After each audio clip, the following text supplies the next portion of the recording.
তবে বিশ্বাস করেন, আপনারা বলেন যে এখন মুসলিম প্রধান দেশ, আমি একটা স্টেটমেন্ট দিয়ে দিচ্ছি এখন বসে বসে, এখন এটা হচ্ছে একটা মুনাফিক প্রধান দেশ। প্রমাণ করতে চাইলে আমার সাথে বসেন। মুনাফিকের আলামত যে কয়টা আছে, কি এক নাম্বার কি কথা বললেই মিথ্যার উপর দাঁড়ায় আছেন সবগুলো। 2 নাম্বার আমানত রাখলেই খেয়ানতের উপর খেয়ানত, খেয়ানতের উপর খেয়ানত। কিছু কিছু বড় বড় জায়গায় এমন কিছু মানুষকে বসায় দেওয়া হয়েছে যাদের মনে হয় ইসলামের নাম শুনলেই ভিতরে মানে তেলে বেগুলো জ্বলে উঠে গেল, ইসলাম শব্দটা শুনলেই গায়ে জ্বালা শুরু হয়। তো বেশি দিন নাই ইনশাআল্লাহ, হয় আল্লাহর গজবে এগুলো ধ্বংস হবে, অথবা ইনশাআল্লাহ তাআলা আবাবিল পাখি তো আর আসবে না পাথর ছুটতে। আবাবিল তো পাখির নাম না, আবাবিল মানে ঝাঁকে ঝাঁকে, মানে এটা তো ওই আব্রাহার বাচ্চা আব্রাহার যুগ না যে আবাবিল আসবে আর পাথর ফেলবে। আসবে, পাথর ফেলার প্রজন্ম তৈরি হবে ইনশাআল্লাহ। মূল সমস্যাই হচ্ছে করাপশন, দুর্নীতি, মূল সমস্যাই। এটা যদি না থাকতো সারা বিশ্বে বাংলাদেশকে টক্কর দেওয়ার মতো কান্ট্রি খুব কমই থাকতো। কে না জানে এগুলা, সবাই জানে, আর আমরা মেনেও নিয়েছি এগুলা ভাই, চুপচাপ মনে মনে মেনে নিয়েছি যে ওইখানে গেলে এত দেওয়া লাগবে, ওইখানে এত না দিলে আমার এটা হবে না, ওইখানে এটা দিতে হবে, ওইখানে এটা করতে হবে, আমরা মেনেও নিয়েছি মাশাআল্লাহ। মনে করেন আমি একজন ইমাম সাহেব, আমি যদি আমার দায়িত্বে পালন ঠিক মতো না করে আমিও খেয়ানতকারী। এই যে লেকচার দিতে বসছি, এখন আমি যদি চিন্তা করি যে ডাইনে বামে কথা বলে সময় পার করে দেই, হক কথা বলার দরকার নাই, বললে আবার এটা সেটা, আমি হচ্ছে এখানে এই চেয়ারের খেয়ানতকারী। প্রত্যেকটা ক্ষেত্রে চলতেছে এগুলো। 3 নাম্বার হচ্ছে যখনই ওয়াদা করে কি করে বলেন তো, কয়জন ওয়াদা রাখি আমরা? কোনো কোনো সময় দেখা যায় অমুসলিম ওয়াদা রাখছে, মুসলমান রাখে নাই।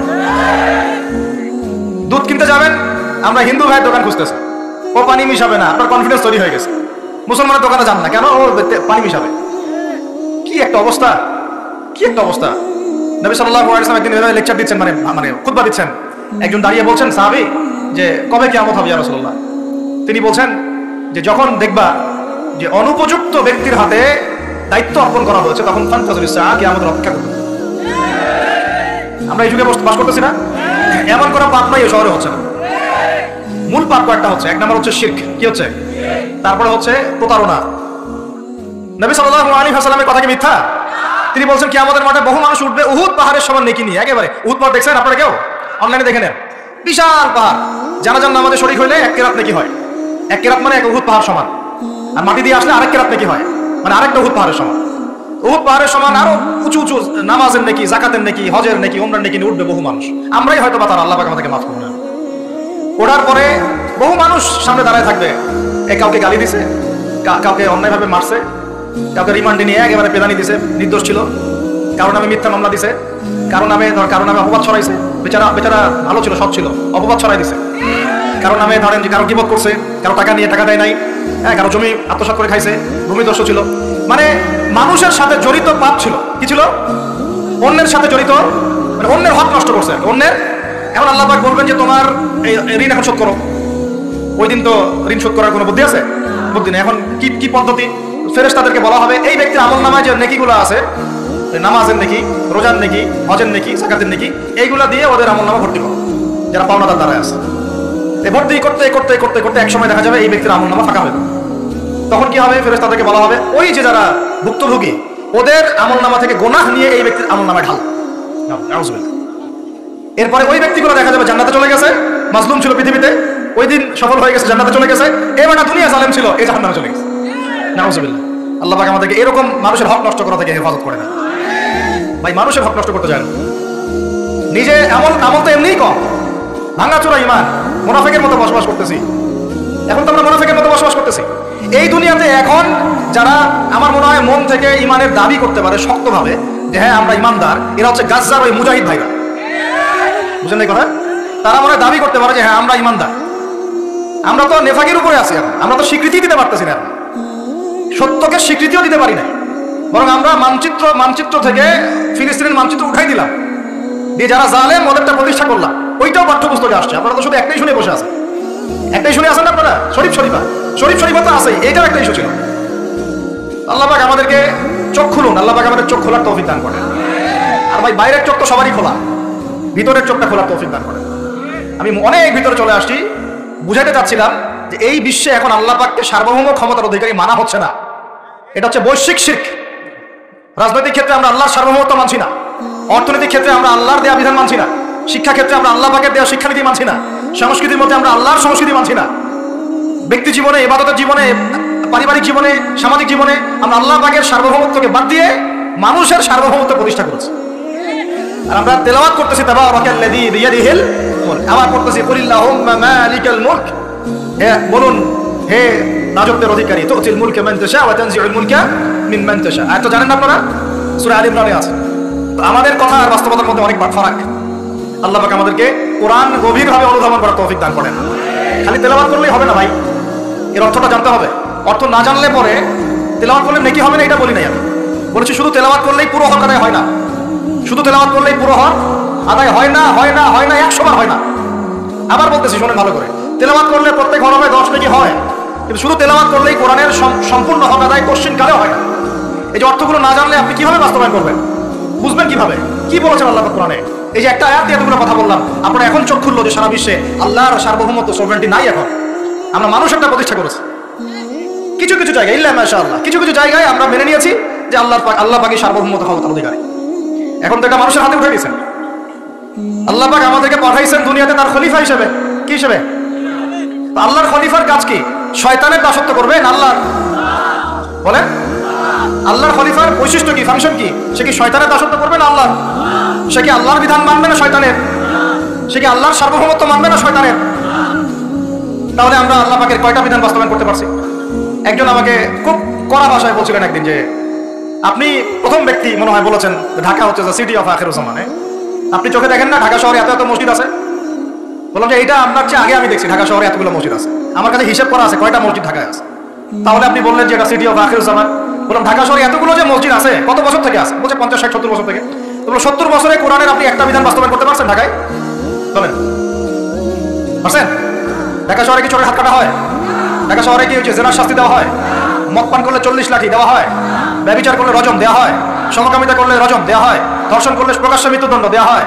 মসজিদ দিয়ে কি করবেন আপনি বলেন? এতগুলো মসজিদে কি করবেন?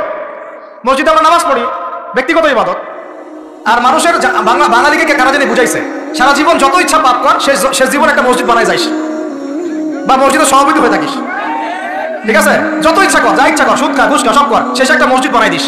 কারণ হাদিসটা হচ্ছে মান বানা লিল্লাহি মাসাজিদান বানাল্লাহু বাইতান ফিল জান্নাহ। কেউ যদি আল্লাহর জন্য একটা মসজিদ বানায়, আল্লাহ পাক তার জন্য জান্নাতে একটা ঘর বানাবে। ব্যাস, এই হাদিসের উপর আমল করে কবরে যাবে। সারা জীবন যে আমি মাশাআল্লাহ নাউজুবিল্লাহ আল্লাহর কোনো বিধানই মানলাম না, না নামাজ, না যাকাত, না সাদাকা, না এই যে কোরআন এর হক আদায় করা, না আমর বিল মারুফ, না নাহি আনিল মুনকার, না ইকামাতুদ দ্বীন, ইত্যাদি ইত্যাদি। অনেক অনেক গভীর ভাই, আলোচনাও গভীর, পরিবেশও অনেক গভীর, অন্ধকারও অনেক গভীর। এই অন্ধকার থেকে বের হইতে হইলে ভাই রমাদান আমাদের সামনে একটা মৌসুম, এটা আল্লাহ পাক সুযোগ দেন। আপনারা তো দেখেন সন্ধ্যাবেলায় পাখিরা কোথায় ফিরে যায়? বাসায় ফিরে যায় না? এই সারা বছর সারা জীবন আমরা অনেক দূরে চলে গেছি আল্লাহ থেকে, রমাদান আসছে এখন আবার বাসায় ফিরে আসে। রমাদান কেন আসে? যাতে এই বিচ্ছিন্ন উম্মাহ এক জায়গায় হয়, পাপী মুসলিমরা আল্লাহর দিকে ফিরে আসে। সারা বছর যারা এদিক ওদিক চলে গেছেন রমাদানে আসেন, ঘরে ফিরে আসেন। আল্লাহ পাক তৌফিক দান করে না। অনেক ভিতরে ঢুকে গেছি ভাই। প্রথম কথা বলছিলাম লাআল্লাকুম তাত্তাকুন, হক আদায় করতে হবে, রাজি আছি তো ইনশাআল্লাহ? 2 নাম্বার এই যে বলছিলাম কুতিবা আলাইকুম নিয়ে কথা। কুতিবা আলাইকুম শুধু সিয়াম না, কুতিবা আলাইকুম কিসাসও আছে এখানে। কোন কিতাব? এখানে আছে না? নাকি বানায় বললাম? আর এই কোরআন তো ভাই সবারই ভাষায় আছে, কেন মানতে চান না? এত কেন ঘনিতা কোরআনের সাথে? বাঁচবই বা কতদিন আমরা? সর্বোচ্চ 100 বছর। ভাই সবাইকেই তো একা একা আল্লাহর সামনে দাঁড়াইতে হবে, তাহলে এত ঘনিতা কিসের? এত নেফাকি কেন? এত অস্বীকৃতি কেন? ইসলাম নিয়ে এত এলার্জি কেন? আল্লাহ রাসূল এবং ইসলামের নাম শুনলে গা জ্বলে কেন? কোরআন সুন্নাহর বিধানের কথা শুনলে কেন মনে হয় যে বাঁকা চোখে তাকান কেন? না জানি আবার কি বলতেছে, কোন জঙ্গি আসলো, কোন সন্ত্রাসী আসলো, এগুলো কি শুরু করছেন? এটা কোরআনের কথা, হাদিসের কথা, আল্লাহর কথা, রাসূলের কথা, এখানে এইসব শব্দ প্রয়োগ করেন কেন? কবরে কি আমরা যাবো, আপনারা যাবেন না? আপনাদেরকে হিসাব দেওয়া লাগবে না? কি মনে করতেছেন আপনারা? আর এই উম্মার বিজয়ের জন্য কি শুধু আমাদের একার দায়িত্ব না, সবার দায়িত্ব আছে? সবাই মিলে তো শক্ত হাতে একটা হাতল ধরলে না ইসলাম বিজয় হবে। আল্লাহ পাক যে ক্ষমতা যাদেরকে দিয়েছেন, কেন আপনারা বুঝতে চেষ্টা করেন না যে আল্লাহ রাব্বুল আলামিনের কাছেই সর্বভৌম ক্ষমতা, তার বিধান বাস্তবায়ন করেন, আল্লাহ পাক আপনাদেরকে আরো শক্তিশালী করবেন ইনশাআল্লাহ। যদি না করেন তাহলে শোনেন, একটা সময় পর্যন্ত আল্লাহ পাক ছাড় দেন।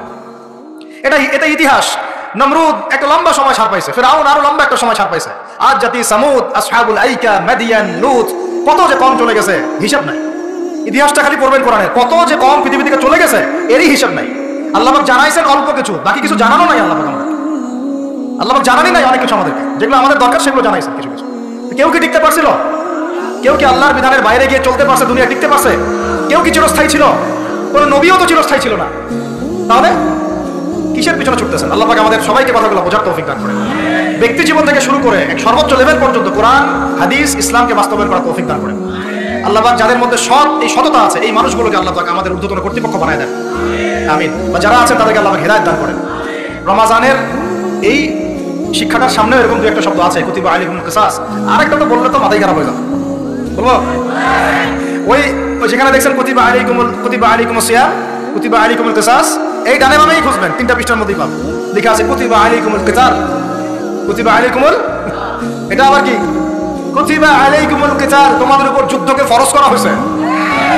কি ফরজ করা হয়েছে? একা একা আপনি করবেন না, একা একা করবেন না। ইসলামিক রাষ্ট্র করবে, ইসলামের রাষ্ট্রের আমির করবে, তার নেতৃত্বে জনগণ করে, একা একা বিচ্ছিন্নভাবে করে না। বিচ্ছিন্নভাবে যারা করে এটা সন্ত্রাসী। এটা কি? এটা সন্ত্রাসী কার্যকলাপ। কিন্তু মূল কথা হচ্ছে এটা তো ফরজ, কুতিবা আলাইকুমুল কিতাল। এইটা যখন মুসলমানরা ছেড়ে দিয়েছে, ওই সময় থেকে এই মাইর খাওয়ার যুগ শুরু হয়েছে।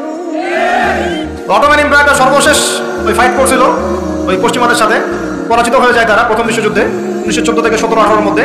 এরপরে ওই যে ব্রিটেন দখল করে জেরুজালেম, বেলফোর্ট ডিক্লারেশন হয়, তারপরে ইহুদিদেরকে ওই জায়গাটা ছেড়ে দেয়।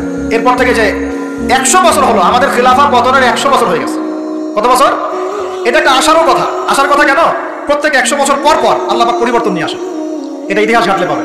100 বছর পর পর আল্লাহ রাব্বুল আলামিন বড় বড় পরিবর্তন পৃথিবীতে নিয়ে আসে। যেহেতু খিলাফা পতনের 100 বছর হয়ে গেছে, আশা করা যায় সামনে কিছু ভালো কিছুই হবে ইনশাআল্লাহ। ওই অটোম্যানদেরকে 1917 সালে 14 থেকে 17-এর মধ্যে পরাজিত করে বাইতুল মুকাদ্দাস, যেখানে দেখতেছেন অক্টোবর থেকে এই পর্যন্ত মনে হয় 40,000 ছাড়া গেছে প্রাণহানি। ছাড়া যায় নাই? বেশিরভাগই নারী আর শিশু। বেশিরভাগই কি? নবী সাল্লাল্লাহু আলাইহি ওয়াসাল্লাম তার জীবদ্দশায় মনে হয় 97টা থেকে 98টা যুদ্ধ করেছেন। কয়টা? এটা তো জানেন না। আমরা শুধু জানি নবী সাল্লাল্লাহু আলাইহি ওয়াসাল্লাম মিষ্টি পছন্দ করতেন, মিসওয়াক করতেন, তারপরে ডান কাঁধে শুইতেন, হ্যাঁ, সাদা জামা পছন্দ করতেন, দাড়ি রাখতেন, এগুলো আমরা জানি। মাসা ওনার সিরাপ পড়েন, ওনার জীবনীটা পড়ে দেখেন। 97 থেকে 98টাতে তিনি নিজে লিড দিয়েছেন, তিনি হয় লিড দিয়েছেন না হলে অন্য কোনো সাহাবীকে পাঠিয়েছেন, মানে গাজওয়া সারিয়া। এখন এই 100টার মতো যুদ্ধে আপনি দেখবেন না কোনো নারীকে হত্যা করা হয়েছে বা কোনো শিশুকে হত্যা করা হয়েছে, আপনি খুঁজে পাবেন না। একটা ইতিহাস দেখাতে পারবেন না যে মুসলমানদের হাতে কোনো শিশুকে হত্যা করা হয়েছে বা কোনো নারীকে হত্যা করা হয়েছে, আঘাত করা হয়েছে। শুধু আলী রাদিয়াল্লাহু আনহু একদিন এক নারীকে ধরেছিলেন, কারণ নবী সাল্লাল্লাহু আলাইহি ওয়াসাল্লাম বলেছিলেন যে অমুক জায়গায় এক মেয়েকে পাবা, ওই মেয়ের কাছে একটা চিঠি আছে, ও গুপ্তচর বৃত্তি করেছে, ওই চিঠি সে মক্কায় পৌঁছে দিতে যাচ্ছে, ওকে রাস্তায় ধরবো, ওর কাছে চিঠি আদায় করবো। বুঝতে পারছেন? উনি গেলেন, দেখলেন হ্যাঁ ঠিক ওই জায়গায় এক মেয়ে আছে, এই চিঠি বের করো। আর নাই, আমার কাছে কোনো চিঠি নাই। তিনি বলছেন যদি চিঠি বের না করো তাহলে কিন্তু প্রয়োজনে একদম সব সার্চ করে চিঠি বের করবো। কিন্তু তো পরে ভয়ে সে চিঠি দিয়ে দিচ্ছে। এই একটাই ঘটনা পাওয়া যাচ্ছে যে মেয়েদের সাথে যুদ্ধক্ষেত্রে আচরণ। আর এই পুরো 100টা 98টা সারিয়ার গাজওয়ায় নবী সাল্লাল্লাহু আলাইহি ওয়াসাল্লাম সাহাবীদের হাতে একটা শিশু মানে নিহত হয় নাই, একটা মহিলাও নিহত হয় নাই। যদি কোনো দলিল পান আমাকে জানান, যদি আমার জ্ঞানে কমতি থাকে, আপনারা যদি দলিল পান আমাকে জানান, আমার জানা নাই।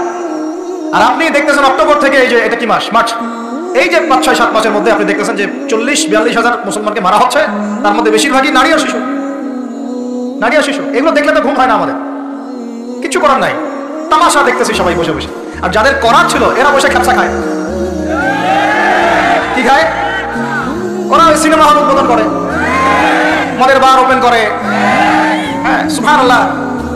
পাশে নবী সাল্লাল্লাহু আলাইহি ওয়াসাল্লাম শুয়ে আছে, চিন্তা করেন, সাহাবীরা রাদিয়াল্লাহু আনহুম আজমাইন তারা শুয়ে আছেন।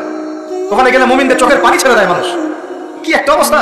ওইখানে আল্লাহর ঘর বাইতুল্লাহুল হারাম। অনেকে আবার বলে কি করার আছে আমাদের কিছুই করার নাই। হ্যাঁ, ওই জন্য একদিন বলছিলাম তো কিছু করার নাই, তাহলে নেইমারকে নিয়ে এসে ফুটবল খেলা।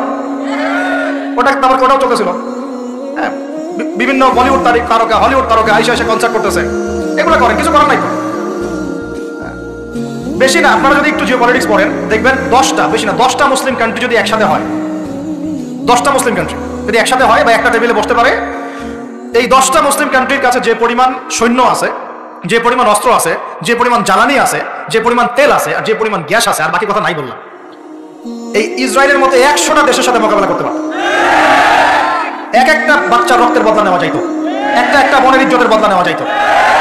শুধু ওই ইমানদার কোন ওমর আল্লাহ পাক এখন আমাদের কাছে দেন নাই। কারণ কেন দেন নাই জানেন? কারণ আমরা তো আর তার সাহাবীদের মতো না। আমরা যদি সাহাবীওয়ালা জিন্দেগি আবার শুরু করি, আল্লাহ পাক ওমর ইবনে খাত্তাব পাঠাবেন ইনশাআল্লাহ। বুঝতে পারতেছেন? আমরা ঠিক না হলে তো আসমান থেকে ফেরেশতা নামবে না ভাই। আর আমরা এই এত দূরে বসে ছোট্ট একটা রাষ্ট্রের মধ্যে আলোচনা করি, কি আলোচনা করে আর কি ফায়দা হবে? কিন্তু আলোচনাগুলো করতেছি আল্লাহর কাছে দায়মুক্ত হওয়ার জন্য। এটা আপনারা সত্যটা জানেন এবং হকটা বুঝতে চেষ্টা করেন, আপনার পরবর্তী প্রজন্মকে এটা জানান। আল্লাহ চাইতো আমরা না পারলে কি হয়েছে, দেখা যাবে 100 বছর পরে হইলেও আমাদের পরবর্তী প্রজন্মরা ইনশাল্লাহ বাইতুল মুকাদ্দাস উদ্ধার করবে ইনশাল্লাহ। কারণ লিখা তো হয়ে গেছে, এটা ওইটা আমাদের হাতে আসতেছে। এবং ওইখানে 40 বছর ইসলামী খেলাফত বাস্তবায়ন না হওয়া পর্যন্ত এই বিশ্বে কিয়ামত হবে না ইনশাল্লাহ। কত বছর? কে করবে? ঈসা আলাইহিস সালাম। কে করবে? ঈসা আলাইহিস সালাম। তার সাথে সঙ্গ দিবেন ইমামুল মাহদি। এটা হবে সামনে। এখন আপনার ওইটা যখন হবে, ওই 40 বছর ইসলামী খেলাফত, তখন তাবারাকাল্লাযী বিয়াদিহিল মুলক, ওই আল্লাহ পাকের যে মুলক, আল্লাহ পাকের সার্বভৌমত্ব, আল্লাহ পাকের সরভেন্টি, আল্লাহ পাকের রাজত্ব, ওইটা সারা বিশ্বে প্রতিষ্ঠা হবে ইনশাআল্লাহ। এখন ওইটা নাই। এখন কি আছে? এখন মুলক হচ্ছে জাতিসংঘের, সবকিছু ওদের হাতে।